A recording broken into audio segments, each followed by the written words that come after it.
তো বন্ধুরা, আজকে 25শে বৈশাখ। রবীন্দ্রনাথ ঠাকুরের চরণে প্রণাম জানিয়ে আর তোমাদেরকে ভালোবাসা দিয়ে রবীন্দ্রনাথ ঠাকুরের একটা ছোট্ট কবিতা পড়ার চেষ্টা করব। দেখো তোমাদের কেমন লাগে। তো চলো। প্রশ্ন। রবীন্দ্রনাথ ঠাকুর। মাগো, আমায় ছুটি দিতে বল, সকাল থেকে পড়েছি যে মেলা। এখন আমি তোমার ঘরে বসে করব শুধু পড়া পড়া খেলা। তুমি বলছো দুপুর এখন সবে, না হয় যেন সত্যি হলো তাই।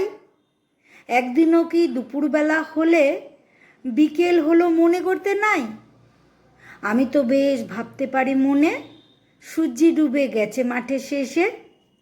বাগদি বুড়ি চুবড়ি ভরে নিয়ে শাক তুলেছে পুকুর ধারে এসে। আধার হলো মাদার গাছের তলা, কালি হয়ে এলো দিঘির জল। হাটের থেকে সবাই এলো ফিরে, মাঠের থেকে এলো চাষির দল। মনে করো না উঠল সাজের তারা, মনে করো না সন্ধে হলো যেন। রাতের বেলা দুপুর যদি হয়, দুপুরবেলা রাত হবে না কেন? তো বন্ধুরা, আজকের মতো কবিতাটা এখানেই শেষ করলাম। তো তোমাদের কেমন লাগলো অবশ্যই জানিও। তাহলে আজকের মতো আসি। তোমরা সকলে খুব খুব ভালো থেকো। টাটা।